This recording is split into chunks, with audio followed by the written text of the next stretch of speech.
نہایت معزز کرم فرما محترم گرامی قدر بزرگوں، دوستوں، بچوں، بچیوں اور شرکائے مجلس، تمام حضرات و خواتین کی خدمت میں ہدیہ تبریک کے ساتھ سلام پیش کرتا ہوں۔ السلام علیکم۔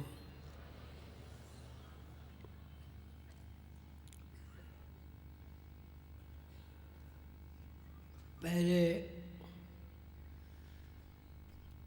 میں اللہ کی دی ہوئی توفیق کے ساتھ مرشد کریم کے فیض سے اللہ تعالیٰ کی رحمت و برکت سے جو کچھ بیان کرتا رہا ہوں اس میں جوانی کی گرمی بھی تھی اور آپ لوگوں کا ذوق بھی میرے پیش نظر تھا۔ اب صورتحال مختلف ہے۔ اب ایسا محسوس ہوتا ہے کہ ایک لفافہ ہے، پہلے اس لفافے میں ایک ایسا خط موجود تھا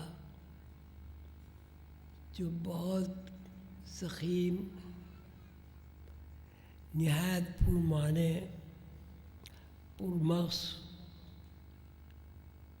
اور علم کی نئی نئی جہتوں سے مزین تھا۔ الحمدللہ اب صورتحال یہ ہے، مرشد کریم حضور قلندر بابا اولیاء رحمت اللہ علیہ کے فیض سے، سیدنا حضور علیہ السلام کی رحمت سے، اللہ تعالیٰ کی عظمت و ربوبیت سے، صورتحال یہ ہے کہ جو چیز، جو عمل، جو تخلیق اور امتزاج کائنات میں، سورج، چاند، ستارے، کروڑوں دنیایں، سماوات کے اندر مخلوقات پر غور و فکر کرنے سے ایک ہی نتیجہ مرتب ہوتا ہے میرے ناقص ذہن میں، کہ اللہ تعالیٰ قادر مطلق ہے، عالم الغیب ہے، اور ایک کائنات نہیں، ہزاروں کائنات ان کے ارادے کا مظہر ہے، مظاہرہ ہے۔ سب کے سب، پوری کائنات کہ اگر مختصر تعریف بیان کی جائے، وہ تعریف یہ ہے کہ کوئی بھی شے قائم بذات نہیں، سب اللہ تعالیٰ کی ربوبیت و خالقیت کا نمونہ ہے۔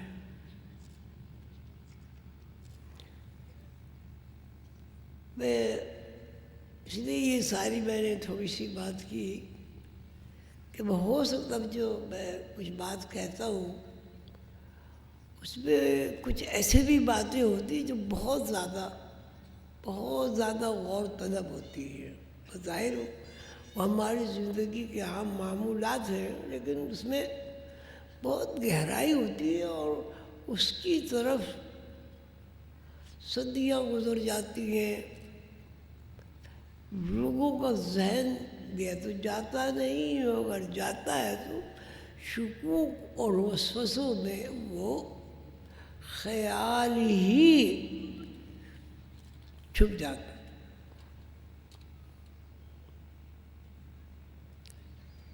یہاں پوری کائنات میں یا پوری تخلیقات میں کوئی وجود ایسا نہیں ہے جس وجود کو ثبات ہو، ٹھہراؤ ہو، استقامت ہو یا اس میں تغیر نہ ہو. ہر شے مٹی کے ذرے سے لے کر آسمانی بروج تک سب متغیر ہے، سب میں تغیر واقع ہو رہا ہے. سورج کا تغیر ہمارے سامنے، چاند کا تغیر، ستاروں کا چھپنا، دن کی روشنی، رات کا اندھیرا، حیات و ممات، خوشی غم، سکون و اضطراب،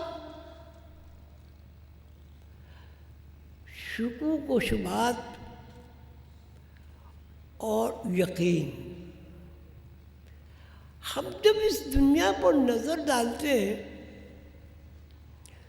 تو ہمیں کوئی ایک شے سوائے اللہ تبارک و تعالیٰ کے ایک نظر نہیں آتی.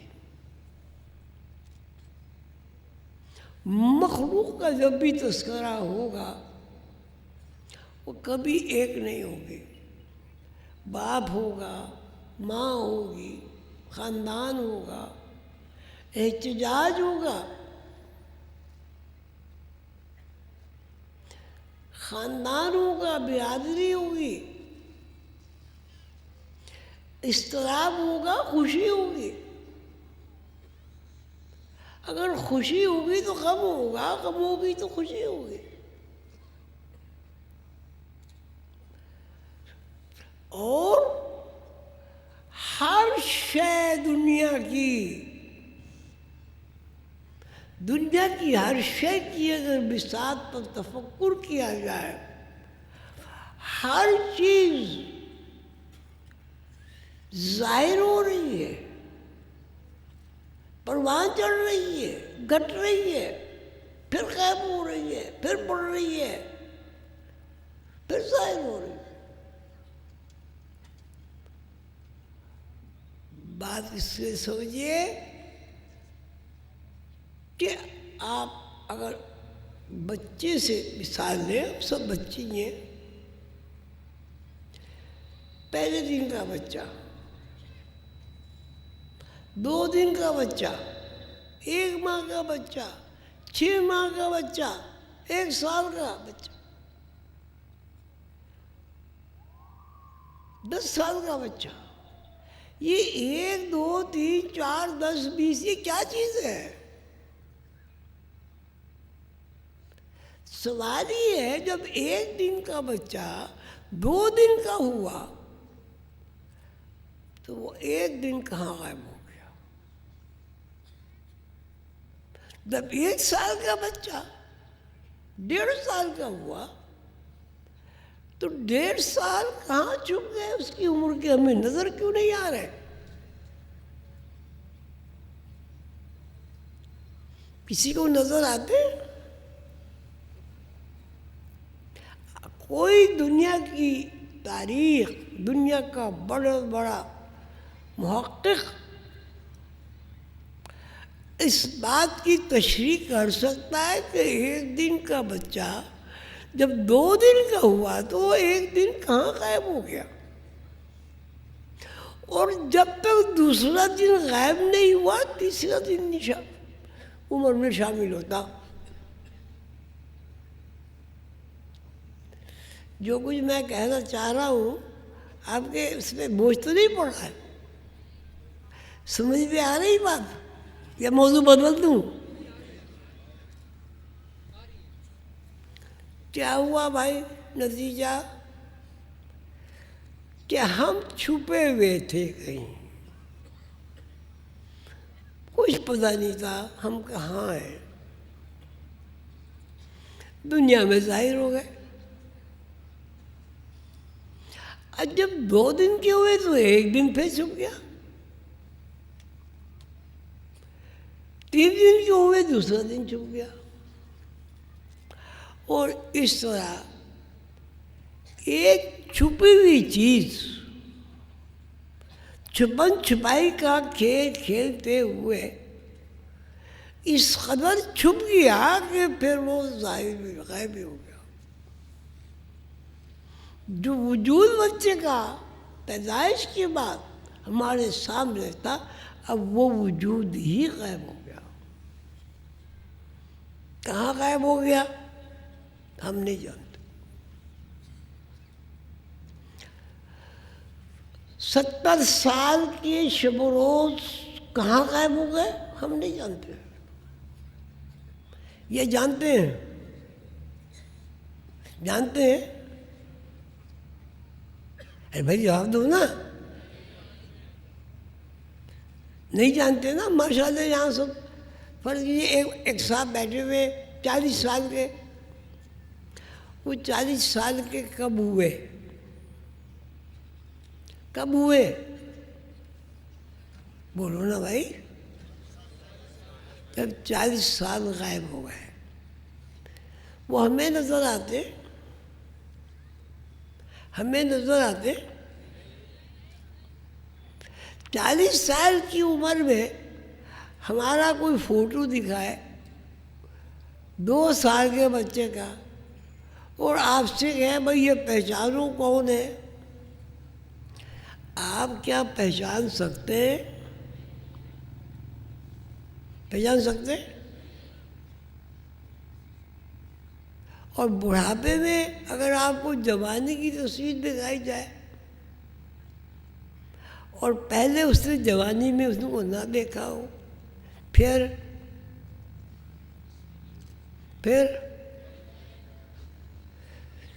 پتہ نہیں.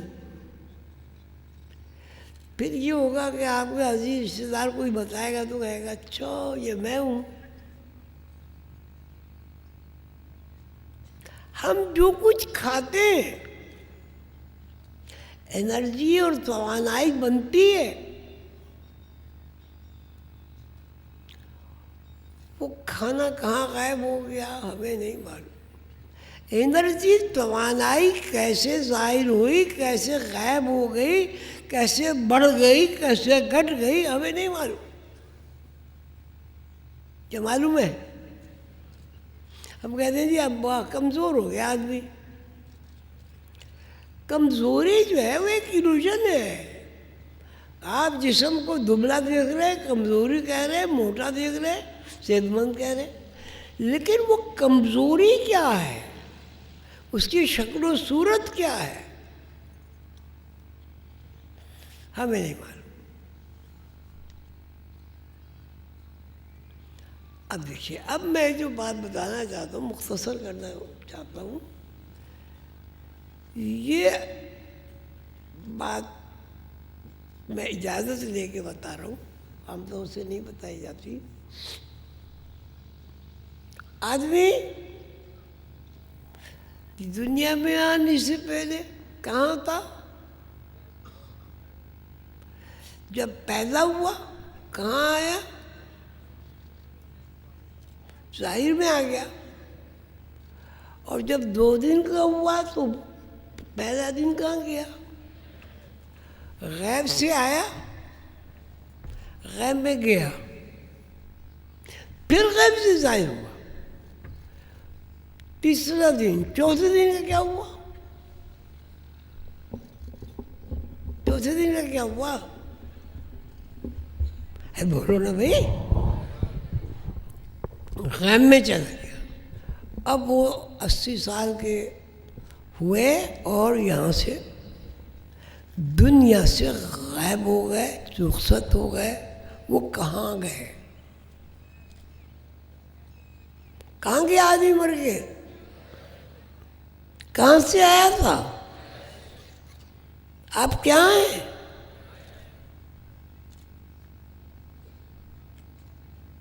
جب آپ غیب کی ایک شق ہے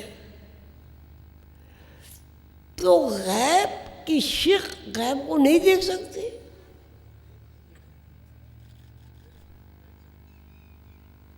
کسی نے دیکھا ہے؟ اتنے سارے لوگ بیٹھے کہتے ہیں جی اللہ کو تو کوئی دیکھ ہی نہیں سکتا. بھائی یہ غیب شہود، غیب شہود، غیب شہود، یہ کیا ہے؟ یہ دیکھنا نہیں ہے. آپ ایک دن کے بچے جب 2 دن کے ہوئے، آپ کا 1 دن کہاں گیا؟ اور جب آپ 2 دن کے ہوئے تو آپ غیب سے کہاں آئے؟ ظاہر ہو گئے. اب دیکھیے، ایک صورت یہ کہ آپ غیب سے آئے. اب دوسری صورت یہ غیب سے آئے، ظاہر ہوئے. ظاہر پھر غیب میں چلا گیا. یعنی غیب سے آئے، غیب میں چلے گئے، اور پھر غیب پھر ظاہر ہو گیا، اور ظاہر پھر غیب ہو گیا. بالآخر یہ غیب و شہود کا سلسلہ سیڑھی بسیڑھی ایسی جگہ جا کے ختم ہوا جہاں دنیاوی اعتبار سے سیڑھی نہیں ہے. غیب سے آئے اور غیب میں چلے گئے. 40 سال کی عمر میں کتنے رد و بدل غیب میں اور مظاہرے میں ہوئے. 80 دفعہ آپ غائب ہوئے اور 40 مرتبہ آپ ظاہر ہوئے، اور بالآخر غیب سے آئے تھے اور غیب میں جا کے غائب ہو گئے. سوال یہ ہے آپ سب لوگوں سے کہ انسان کی اصلیت پھر کیا ہوئی؟ غیب. اگر کسی کو اعتراض ہو تو سوال کر سکتا ہے. غیب، غیب کیا ہے؟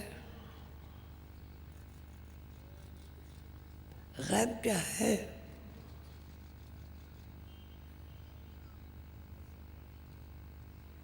عالم الغیب والشہادہ هو الرحمن الرحیم. غیب کیا ہے؟ اللہ ہے. تو جب اللہ کی قدرت سے اور اللہ کے انوار سے وہ کتنا بھی کم ہو ہماری تخلیق ہوئی، تو ہم اللہ سے کیا ہم رشتہ نہیں ہیں؟ ہم رشتہ سلبی رشتے کی بات نہیں ہو رہی. کیا سلبی رشتہ روح کے بغیر قائم ہو سکتا ہے؟ روح کیا ہے؟ اللہ کی ایک صفت ہے. صفت ہے نا روح.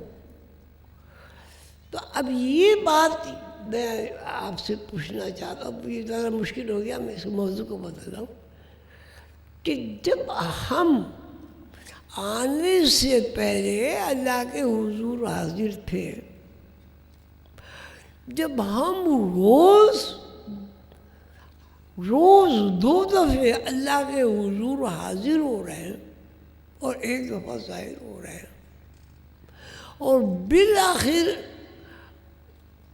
اللہ کے حضور واپس چلے جاتے ہیں غیب میں۔ اب یہ کیسے کہا جا سکتا ہے کہ اللہ کو کوئی نہیں دیکھ سکتا؟ هو الاول هو الاخر هو الظاہر هو الباطن، جہاں تم دو میں تیسرا لاؤں، میں تمہاری رگے جان سے زیادہ قریب ہوں، نحن اقرب الیہ من حبل الورید، هو الاول والآخر، میں ابتدا ہوں، میں انتہا ہوں۔ جو کچھ تم چھپاتے ہو وہ مجھے پتہ ہے، میں دیکھتا ہوں، جو تم کرتے ہو میں جانتا ہوں، میں تمہاری رگ جان سے زیادہ قریب ہوں، نحن اقرب الیہ من حبل الورید۔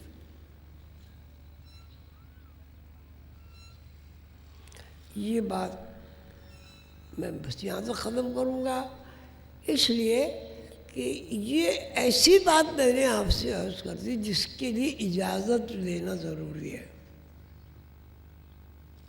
اب آپ کو کیا چاہیے کہ یہ بات جو آپ کو بتائی گئی ہے اس کو نوٹ کریں، اس پہ خود بھی غور کریں، اس پہ بیٹھے بھی، بیٹھ کے بیٹھک لگا کے آپس میں تبادلہ خیال بھی کریں۔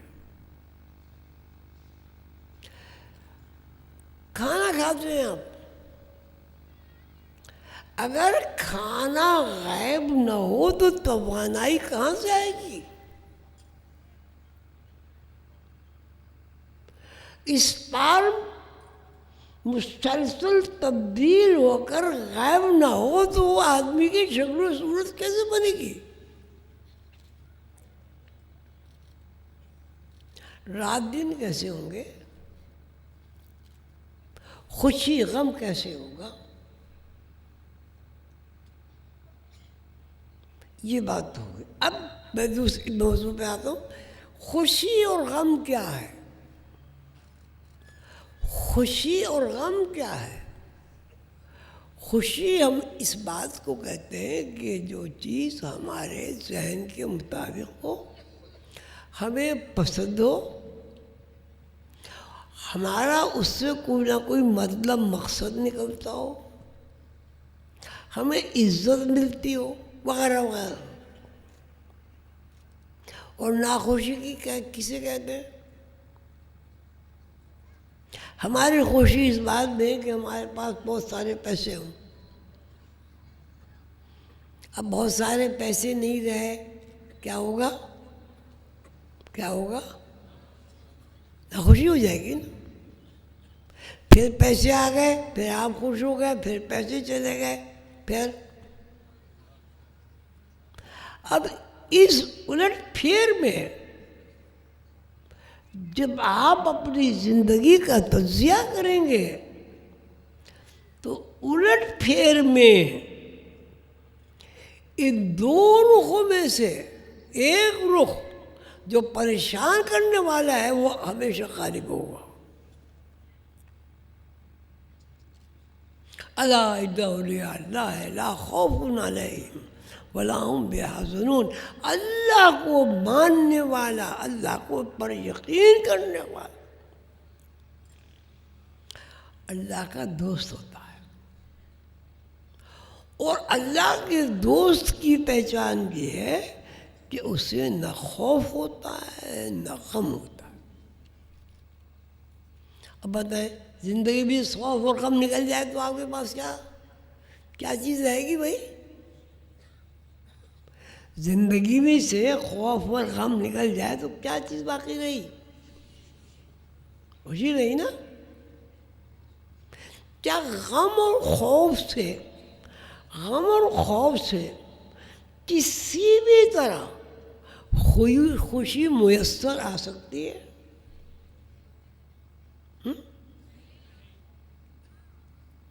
کہ ہم تو غم اور خوشی کے علاوہ چکر میں ایسے ہیں کہ غم ہی غم ہے، خوشی تو ہے ہی نہیں.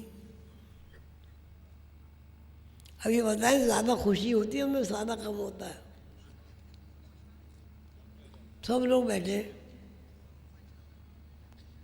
یا بھائی آپ بتائیں. غم ہوتا ہے نا. اب دو چیزیں برابر برابر چل رہی ہیں، ایک خوشی ہے غم، ایک خوشی ہے غم. غم زیادہ ہو گیا تو کیا چیز کم ہو گئی؟ اور بہت غم ہو گیا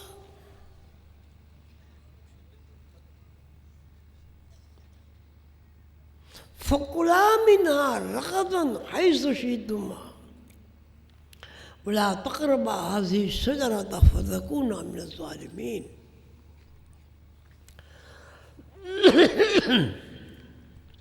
جنت میں رہو، اس میں اس کی کوئی پابندی نہیں. لاکھوں میل کی اگر وہ جنت ہے سب آپ کی ملکیت ہے، لیکن یہاں رہنے کی شرط ہے. ہر شے جنت کی تمہاری ہے، تمہاری میراث. لیکن شرط یہ ہے خوش ہو کر کھانا ہے، خوش ہو کر استعمال کرنا ہے. رغداً حیث شئتم، خوش ہو کر کھاؤ جہاں سے دل چاہے. وَلَا تَقْرَبَا هَذِهِ الشَّجَرَةَ فَتَكُونَا مِنَ الظَّالِمِينَ. جنت میں اربوں کھربوں درخت، پھل پھواری، نہریں، شہد کی نہریں، دودھ کی نہریں، پانی کی نہریں، حوریں، غلمان، باغات، سب تمہاری میراث. یہ ایک درخت ہے، اس کے قریب نہیں جانا. وَلَا تَقْرَبَا هَذِهِ الشَّجَرَةَ، اس درخت کے قریب نہیں جانا. اب آپ غور کریں، ایک گھر ہے، بہت بڑا گھر ہے، اس میں دنیا کے آرام و آسائش کی ہر چیز موجود ہے. ٹھیک ہے؟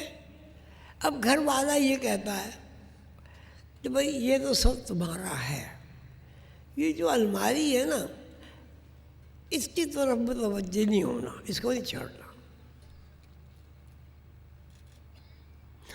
ورنہ اگر تم نے اس کو چھیڑا پھر تم اس گھر میں نہیں رہو گے اور رہنے کے قابل نہیں رہو گے. اب عقل مندی کیا ہے بھائی؟ عقل مندی کیا ہے؟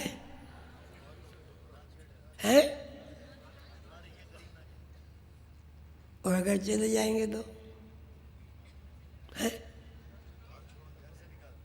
ظلم ہو جائے گا نا ہم لوگوں کو. تو جنت میں بھی ایک درخت ہے بھائی، جہاں میں نے الماری گئی وہاں ایک درخت ہے.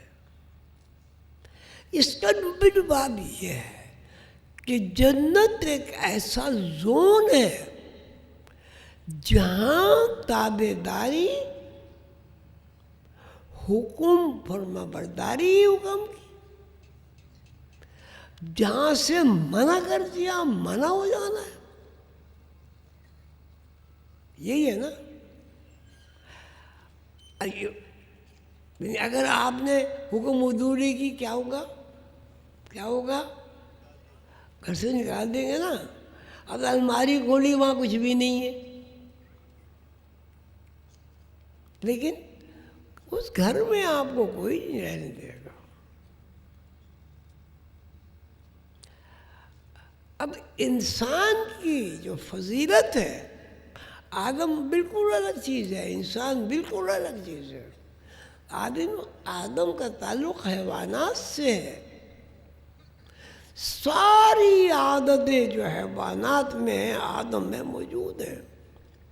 کھانا پینا، سونا، جاگنا، گھر بنانا، بچے پیدا کرنا، بچوں کو پالنا، ان کی حفاظت کرنا، دشمن کے خطرے کو محسوس کرنا، اس کا مقابلہ کرنا، گرمی سردی کا احساس، کون سی ایسی چیز ہے جو جانوروں میں اور آدمی میں نہیں ہے؟ آپ کہتے ہیں عقل، عقل. اگر آدمی کی عقل ہے تو آدمی کے یہاں ہینڈی کے بچے نہیں ہوتے، سارے ہی عقل مند ہوتے ہیں، اور جانور بھی عقل مند ہوتے ہیں. حدود وَتَفَقَّدَ الطَّيْرَ فَقَالَ مَا لِيَ لَا أَرَى الْهُدْهُدَ أَمْ كَانَ مِنَ الْغَائِبِينَ لَأُعَذِّبَنَّهُ عَذَابًا شَدِيدًا أَوْ لَأَذْبَحَنَّهُ أَوْ لَيَأْتِيَنِّي بِسُلْطَانٍ مُبِينٍ. ہدہد دربار سے غائب ہے، بغیر وجہ کے غائب ہے. وہ کہاں ہے؟ اگر وہ اپنی غیر حاضری کی معقول وجہ بیان نہیں کر سکا تو میں اسے ذبح کر دوں گا. حضرت سلمان کا ویزا کرنے کا مطلب یہ ہوتا ہے نسل ختم ہو جاتی. اب حدود صاحب آئے کہ جی وہ ایک خاتون ہے، اس کا نام ملکہ سبا ہے، ایسی ہے ویسی ہے. حضرت سلمان علیہ السلام نے خط دیا، وہ خط لے کے گیا، وہاں سے جواب آیا. وہ یہ عقل مندی بیوقوفی ہے کہ بھائی چمٹی سورہ نمل آئے تھے. حضرت سلمان علیہ السلام کا لشکر جا رہا تھا. حضرت سلمان علیہ السلام ہوا میں پرواز کر رہے تھے، دیکھا نیچے چیونٹیاں ہیں. آواز آئی، اے چیونٹیوں، قرآن ہے، اے چیونٹیوں اپنے بلوں میں محفوظ ہو جاؤ، سلیمان کا لشکر آ رہا ہے، رون ڈالے گا. اسے نہیں پتہ کہ یہاں بھی تھی. حضرت سلمان علیہ السلام نے پرواز روکی، چمٹی کو اٹھایا. یہ مفسر بیان کرتے ہیں، چمٹی کو اٹھایا، اپنی ہتھیلی پہ رکھا اور کہا بھائی تم بڑی ذمہ دار ہو، اپنی رعایا کی بڑی محافظ ہو. تو کہا صاحب اللہ تعالیٰ نے مجھے ان کا محافظ بنایا ہے، بادشاہ بنایا، ملکہ بنایا، میری ذمہ داری ہے. تو کتابوں میں لکھا کہتے ہیں حضرت سلمان علیہ السلام نے پوچھا اچھا اِنَّا عَرَضْنَا الْأَمَانَةَ عَلَى السَّمَاوَاتِ وَالْأَرْضِ وَالْجِبَالِ فَأَبَيْنَا أَن يَحْمِلْنَهَا وَأَشْفَقْنَا مِنْهَا وَحَمَلَهَا الْإِنسَانُ إِنَّهُ كَانَ ظَلُومًا جَهُولًا. اللہ تعالیٰ فرماتے ہیں ہم نے اپنی امانت سماوات کو پیش کی. سماوات سے مراد یہ آسمانوں میں جتنی بھی مخلوقات تھی سب کو پیش کی. اِنَّا عَرَضْنَا الْأَمَانَةَ عَلَى السَّمَاوَاتِ وَالْأَرْضِ، اور زمین کو پیش کی. زمین ایک نہیں ہے، زمین کروڑوں ہے، کروڑوں دنیا ہیں. کروڑوں دنیا ہیں تو کروڑوں زمینیں بھی ہیں.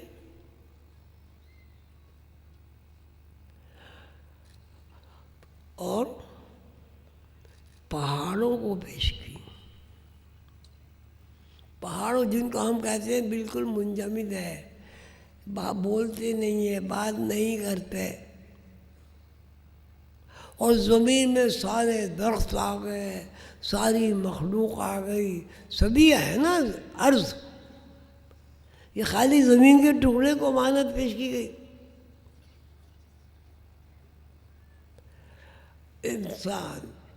انسان نے نہ عَرَضْنَا الْأَمَانَةَ عَلَى السَّمَاوَاتِ وَالْأَرْضِ وَالْجِبَالِ فَأَبَيْنَا أَن يَحْمِلْنَهَا.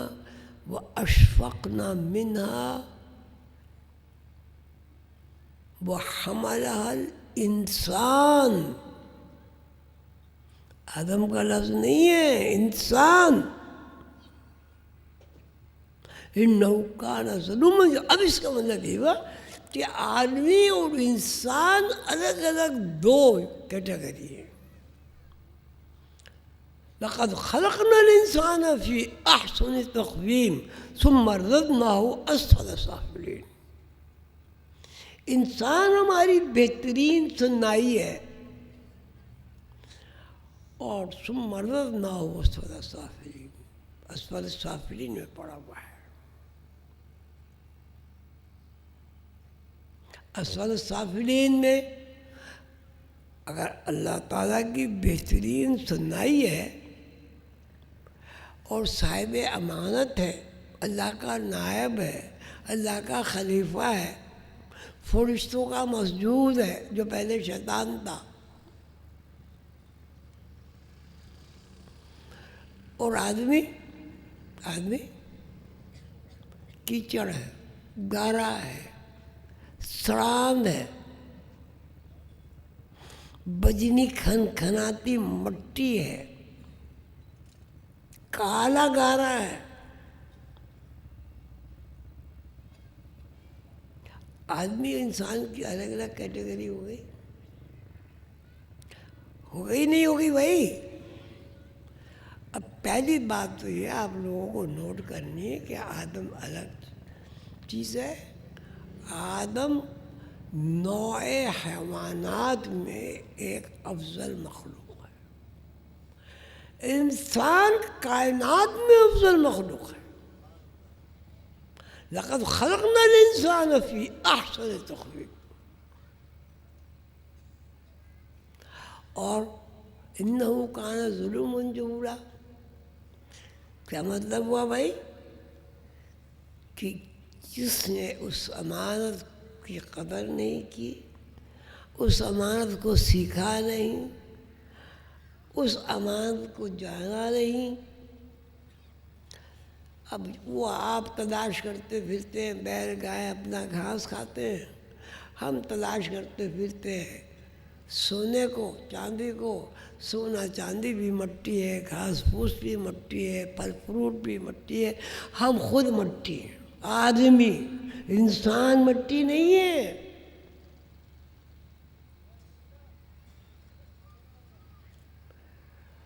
تو بھائی پہلے تو ہمیں یہ طے کرنا ہے کہ ہم آدمی ہیں، ابھی انسانیت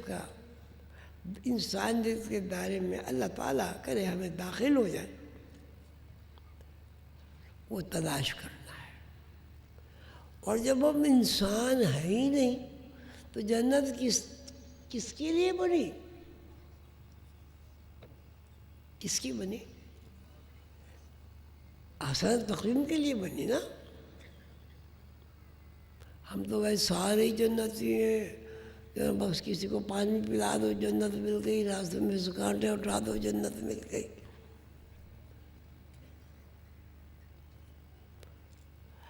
یہ بات میں یہی ختم کرتا ہوں، اس کا لباب بھی بیان کرتا ہوں، وہ یہ کہ آدمی ایک حیوان ہے، حیوان ناطق کہتے ہیں نا، آدمی حیوان ناطق ہے۔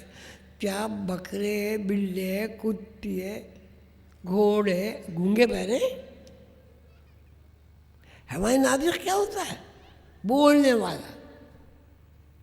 کبوتر نہیں بولتا؟ کون سی ایسی مخلوق ہے جو نہیں بولتی؟ کیوں بھائی؟ تو حیوان ناطق تو سبھی ہے بھائی۔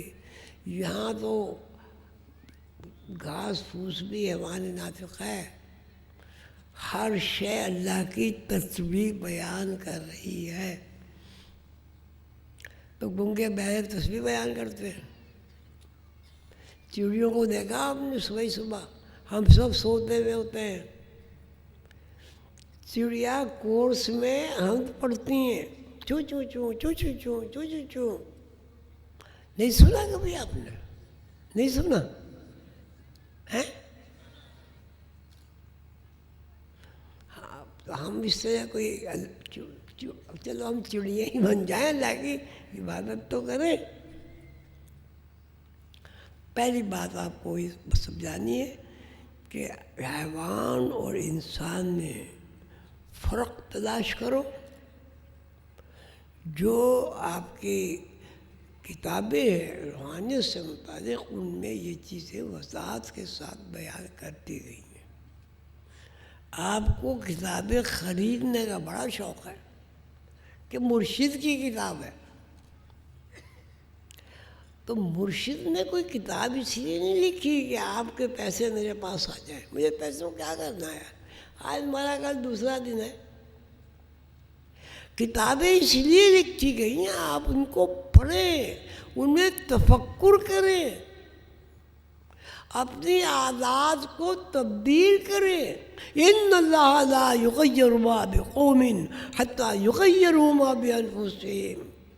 اگر کوئی قوم اپنی تبدیلی نہیں چاہتی تو اللہ بھی اس کی تبدیلی پیدا نہیں کرتا. ہم لوگ محروم ہو رہے ہیں.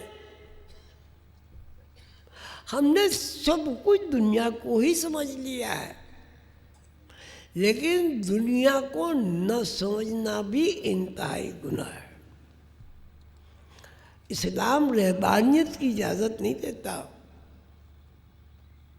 یہ رہبانیت تو بھائی اس میں بیل بھینس میں بھی نہیں ہوتی. بیل بھینسوں کو کبھی غاروں میں بیٹھے دیکھا؟ صبح نکلتے، کھاتے پیتے ٹہلتے، اپنے گھر چلے جاتے ہیں. اسلام یہ ہے کہ آپ اللہ کے رسول صلی اللہ علیہ وسلم کی تعلیمات پر عمل کرتے ہوئے ایسی زندگی گزاریں، اچھا کھائیں، اچھا پہنیں، اچھے گھر میں رہیں، صاف ستھرے گھر میں رہیں. اب کہتے ہیں صفائی نصف ایمان ہے، تو گھر میں اگر اب صفائی ہوگی تو کیا نصف ایمان کا آپ کو نصف ایمان کی پالش نہیں ہوگی آپ کے اوپر؟ کھانا طریقہ ہے، بسم اللہ کر کے کھانا کھاؤ. کھانا کھانے کے بعد اللہ کا شکر ادا کرو. رزق حلال کھاؤ. رزق حلال اور رزق حرام میں کیا فرق ہے؟ رزق حرام میں یہ فرق ہے کہ آپ کو نمائش کے لیے چیزیں میسر آ جائیں گی. رزق حلال میں آپ کو سادگی میسر آئے گی، صفائی میسر آئے گی. ذہن تقسیم نہیں ہوگا. اب دنیا دار ہے گاڑی، ماشاء اللہ سارے ہم دنیا داری ہیں. ہمارے ذہن میں یہ ہوتا ہے قالین ایسا ہو اور بصف ایسا ہو، فلاں ایسا ہو، فلاں ایسا ہو. کیوں ایسا ہو؟ کہ دنیا ہمیں امیر سمجھے، دنیا ہمیں اچھا سمجھے.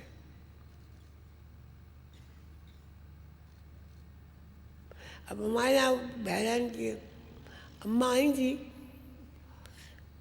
کہہ رہے ہیں آپ کے گھر میں ٹی وی نہیں ہے، آپ کے گھر میں صوفہ سیٹ نہیں ہے. تو ہمارے دلہن نے کہا بھائی ہمارے ابا اس طرح رہنا پسند کرتے ہیں، ہمیں تو بھائی بڑے بڑے اللہ کی مہربانی ہے، وزیر بھی آ جاتے، کبیر بھی آ جاتے، صغیر بھی آ جاتے. کبھی کسی نے یہ کہا نہیں بھائی تمہارے گھر میں صوفہ کیوں نہیں ہے، ہم تو نہیں آ رہے. وہیں ڈلی پہ چٹائی پہ بیٹھ کے اپنے باتیں کر کے چلے جاتے. نہ میں نے کوئی اپنی بے عزتی سمجھی کبھی، لیکن اس کا مطلب ہرگز یہ نہیں ہے کہ آپ گھر میں صوفہ نہ بچھائیں، کرسی نہ کریں، لیکن اس طرح کریں کہ آپ اس میں گنہگار نہ ہوں.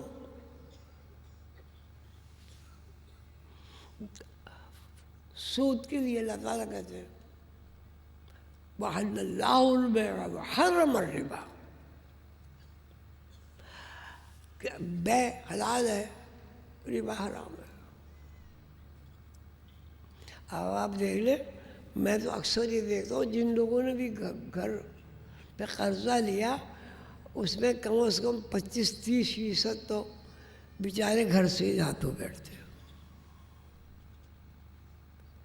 یہ تو الگ ایک بات ہوگی۔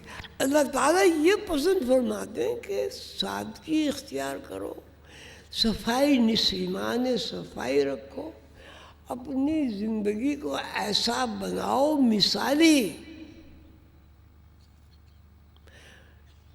ماں باپ اگر مثالی زندگی بنا لیں گے تو اولاد بھی بن جائے گی۔ یہ موضوع پھر دوسرا ہٹ گیا۔ بھائی اللہ تعالیٰ کا جو نظام ہے وہ یہ ہے کہ جو کچھ کرو یہ ضرور سوچو کہ اللہ کے لیے یہ پسندیدہ ہے یا نہیں۔ بس اللہ تعالیٰ آپ کو خوش رکھے۔